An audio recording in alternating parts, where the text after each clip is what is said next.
So, what if your fears have been lying to you this entire time?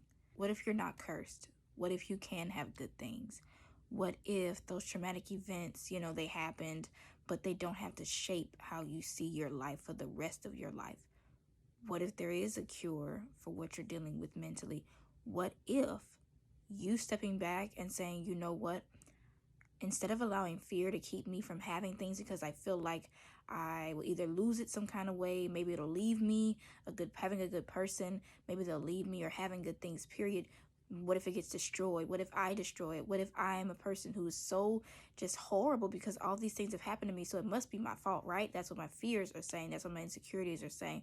So what if me having good things is just a no-go because I'm going to ruin it? But what if you don't? What if those fears are lying to you? What if you try again, you meet a good person, and they don't leave you? How will you know that if you stop opening your heart and opening yourself to new relationships, to new connections with people? I understand what it feels like to be just exhausted from trying. I get it. I thought that I was too tired to love, too exhausted to love, and to a certain extent, I kind of still feel that way.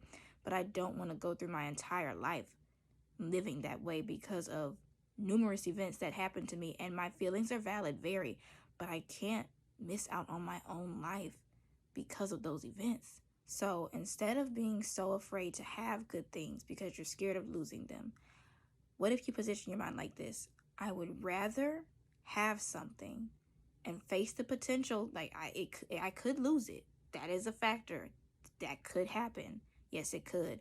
But I'd rather believe, trust myself, trust that good thing, that good person, and give time a chance to show me whether it will stay or not, because at least I know I had it. What if that opens up the door to you finding out that every good thing that you encounter won't leave? But how will you know that if you block it out?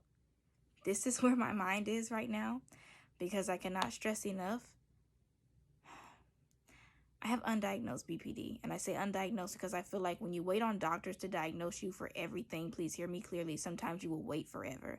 And when you go to therapy and you're too self-aware, they feel like, why are you here?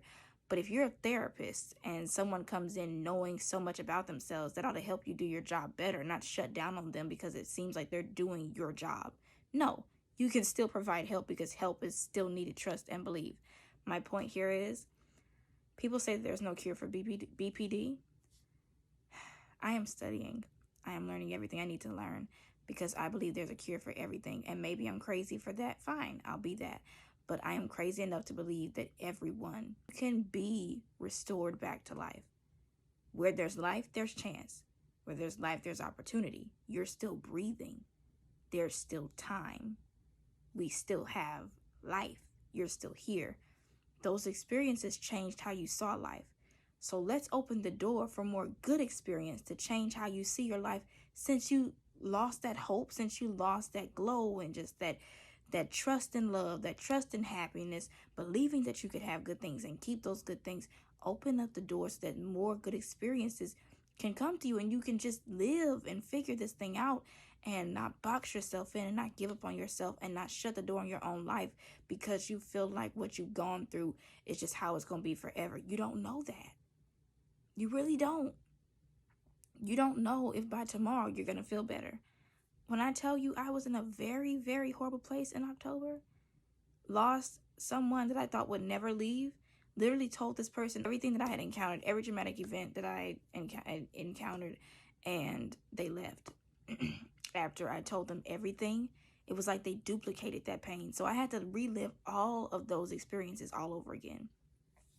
And someone told me, you're going to get closure. I didn't know that closure breaks you open first. If I had known that, I would have been a lot more scared than I was, because at the moment I was just overjoyed. Like, I'm getting closure, period. I'm going to get the apologies that I deserve. And I'm going to get all these text messages about how they're sorry. And no, I still haven't gotten that apology. And some people still don't even realize the things that they've done to me. But they always realize the damage that I've done, but they never realize the damage that they caused me. What I mean by that is they see how broken I am, but they never realize the fact that it was them that broke me. And that has been a very big challenge to overcome and just to get over people. But this is the thing that I have learned in just a few months. And I'm happy I learned it. I'm not happy how I had to learn it, but I'm happy I did. Closure means being okay with not getting those apologies sometimes. Closure means being so focused on you and so aware and just securing yourself. It does not matter who doesn't say I'm sorry. It doesn't matter if they never acknowledge what they did to me, if they can never identify the different ways that they broke me, if they never take accountability, that's fine. Because I know this isn't my fault. I know that it happened to me, but it will not change how I see my life forever because I'm going to live. I have life in me. So why would I live life like I'm dead when I'm not dead? I'm alive. I'm not going to give anybody else that power over me ever again. I have gone through some very horrible things this year, but I'm grateful for each of them because it taught me this very thing right here. I hope that encourages you.